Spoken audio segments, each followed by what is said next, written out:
Hello everyone, this is Mr. Rodney once again, and I welcome you all back once again to my channel. Today we're going to be talking about something special. Well, maybe not special, but something I think everyone needs to know, especially when you're just starting out. We are going to be talking about free plugins. Yes, I said it.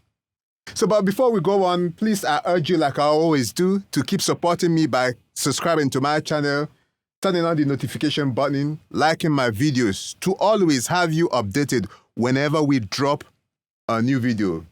Not forgetting to tell you to turn on the notification button. Thank you.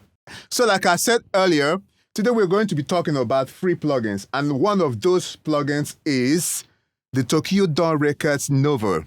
Yes, it's been around for some time, but based on when I discovered it, I just think I should let you know about it.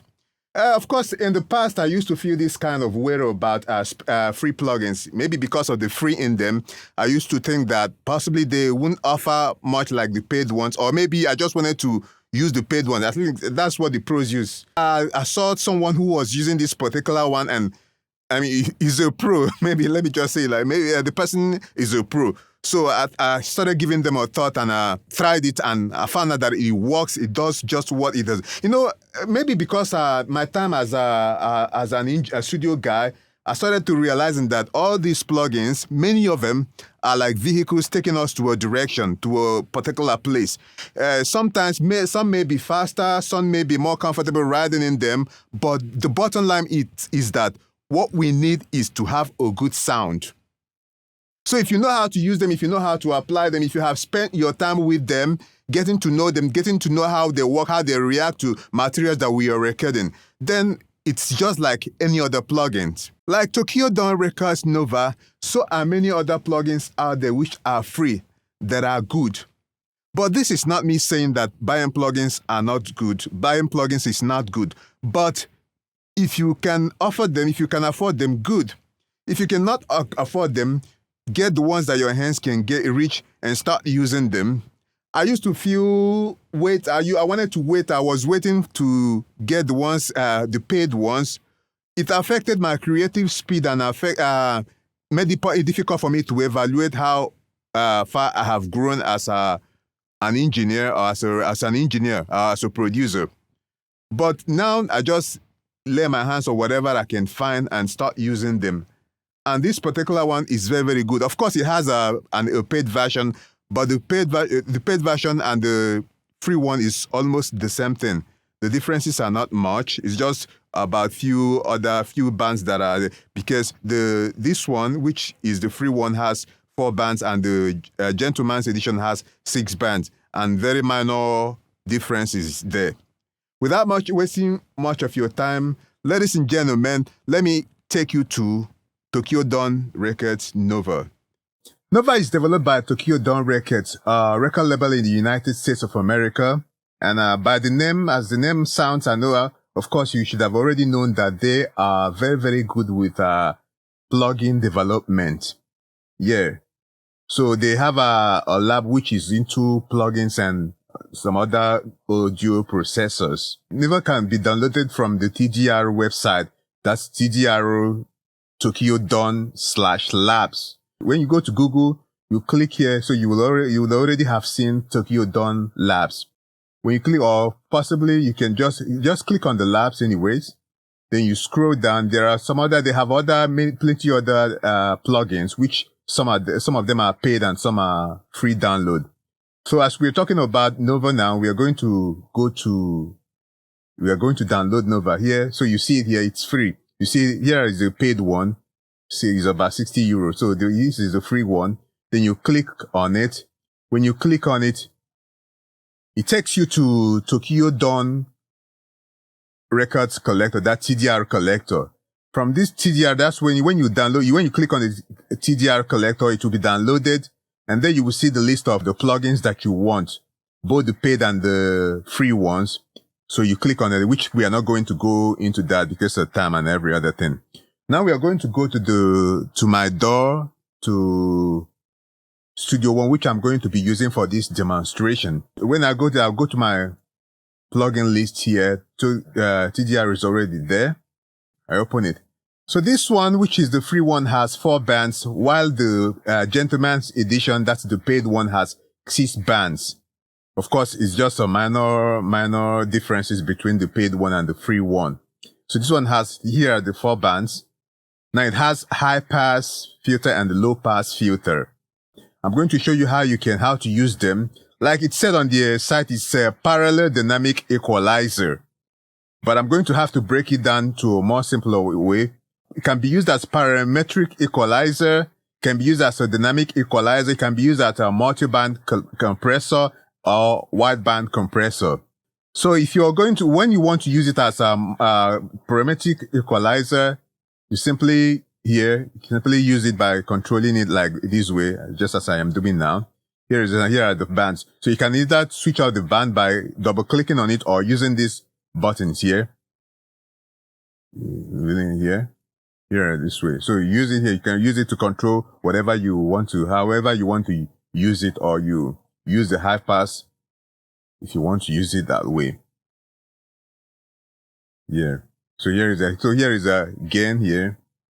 This is the gain. This is the equalizer. If you are looking to sweep it, use it here. Here is the frequency selector. Here is the Q band selector here. So that is it for the parametric equalizer. The next we're going to talk about now is the dynamic equalizer, which is one of my most parts. I love it very well. I love it because it's very, very reactive when you want to use it to control anything. So if I want to use it as a dynamic equalizer here, this is one of the features I love most about this plugin, because it's kind of very, very reactive when I'm trying to possibly, maybe when I want to de-ess vocals or something. I like the way it reacts. I like the way it really, really handles the top end, maybe the harsh end if you're trying to remove the this thing. So here it is. So here, in case you're trying to use them as a dynamic equalizer. So this is the gain. You can select it by use the Q band selector here. And then here is the threshold. Now it might interest you to know that whatever, say you're trying to, if you want to return the gain to 0, you can simply double click on it like this. It automatically goes back to 0. So now you can select the threshold. This is a threshold for the dynamic equalizer. So you do it like this. You simply handle it like that. So you can see now, it's actually working on that. If I need to, let me turn on okay, you can see it is dancing now because it's actually working. It's actually working. So you can see it now. It's actually taking care of that frequency. So here it is. You want to do a wideband, you turn this one on, but I don't need it. Then you turn the ratio, select the ratio, how much ratio you want for it. So here it is. So I'm using the dynamic equalizer now. You can see this one is on as well. So I reduce, say I want to reduce. I handle that with the threshold as well. I select the Q selector here. So here it is. You see, it is very, it actually works. It works like you don't really need this. With this plugin, you can just handle whatever frequency you're trying to do, whatever. You can use this as in a complete mix. So here is it for the dynamic equalizer. So here it is. So now I'm going to turn off the whole thing and return it back. I can simply do like this. Select the frequency, whatever frequency I'm trying to return back. So now I'm taking them back to the default settings. So here, so that is that for the dynamic equalizer. Now one more, we'll be going to using it as the multiband compressor. Like you all know, there's a little difference between multiband. There's difference between multiband compressor and dynamic equalizer, in the sense that dynamic equalizer can just handle a very, very narrow Q band. Like, say, okay, let's say you can take care of a very, very, very narrow band. Unlike multiband compressor, which can handle narrow Q band like this, it takes care of a wideband. So we will go to, I'll show you how to use it if you're trying to use it as a multiband. Here are the presets. It has all the bands that say you want to use one band, two bands, three bands, four bands. So you simply select. So I'm going to select the four band now. You see? So it automatically turns it to turn it to multiband compressor now. So say I'm trying to take care of I'm trying to control the midband now. I go here. You see how it's working. So it's, if I'm trying to use it, it has, you work with the threshold and the corresponding bands. If you want to control them, it's just as simple as that. It's as simple as that. It's as simple as that.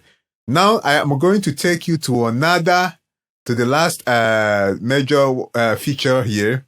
To the last major feature here, which is using it as a single band compressor, as a wideband compressor.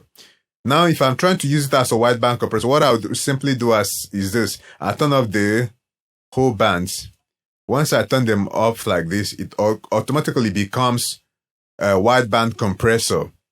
I can use it as a single compressor to control either vocals or drums or whatever it is that I want to work on. So here it is. Now it's non-automatic. Now it will work as a, you see? So I'm controlling the entire band now. Okay, let me turn on the spectrum analyzer here. So if I turn it on now, you see? It will be controlling here. So let's say I want to turn in the input or the output here. So you see it here. So assuming you're hearing the sound that I'm controlling now, you see that it's actually cutting out the frequency here, so wideband compressor. Here it is. Here it is. So till whenever I want to stop it. So that is it. That is it for the major features now. Now let me show you some other features that you would really want to see here. Yeah, so here are the other features here. It has this stereo. If you want to work on stereo or you want to work on mono, you select here. This is on mono mode now. Here is on stereo now. Here is sum. So sum means, unlike some other compressor where you will see it written as mid. Here is a sum means, here sum is just simply the mid frequency. You're trying to work or control the center items that are in the center. So here is sum. So you need to take note of that. It's sum. Now you want to talk about different. Different means a diff. The side information, you're trying to control the side information. Here is it. And it has left and right frequencies as well. Now this, I think this works as oversampling. It has equal, precise plus. So this one, it takes out the digital distortions here. I think that's what it does. So it has this one, it can be a little CPU tasking if you use it. So it depends on how strong your CPU is. But precise, I think it's okay. I always leave it at precise. Or maybe when I'm done doing whatever I do, I can take it to precise plus. So that's oversampling for you. Here is the display, the spectral the display, the graphic display or spectral display, whatever you can call it. So if you want to you switch it off. So I like to use this one, especially when I'm using it as a wideband compressor. You can use your ears rather than looking at the meters they're reading. So use it here. So it has A and B. Say you're trying to compare or something. It has A and B here. It has A and B. A and B. So UAB here. So here it has undo and redo button. Undo here. Say, look at it. Undo and redo here. Undo and redo. So what other places we're not going? Here is the bypass button here. It has bypass here. Here is gain reduction delta. This means when you're working with this plugin and possibly say you have added this now, you want to this frequency or you have caught and you want to hear the differences between the processed and unprocessed frequency, the unprocessed signal. So you simply click on the gain reduction delta here. Then to hear what you have done. So we go back there now. So here is EQ gain. EQ gain. What EQ gain means is this: if you want to just let it work on the signal without adding gain to it, without changing the sound, without adding gain to it, you just want to affect the frequency, affect the signal, the sound, the sound, but you don't want it to add gain. Especially when you're cutting, or when you're boosting, or when you're cutting, then you can switch this on, or you can turn it off, like that. So here is a wet and dry mix. Take it to 100. You take it. This is self-explanatory here. So here, that is that for that. Then here we have a band solo. Band solo. You want to listen, just like when you're working with Fab Filter Pro Q3, you want to hear the band you're working on. You want to solo the band you're working on to see how much maybe it's going to sound like or something. So you switch on the band solo there. The band solo there. Here is EQ order. This one is EQ order. Now look at this. If I say I'm doing EQ sweep, then maybe somehow I swept and I decide to cut off this frequency, or to work on this frequency now. Here. Now the frequency has gone to be, or the high frequency instead of the low frequency. And I want to really order it so that this one will be here. What I'll do is I simply click it. It automatically turns to the fourth band there. You see now it has turned it. I just wish you can see this. It has gone to the fourth band there. So that is it for the EQ order. That is it for the EQ order. Yes, that is that for the EQ order.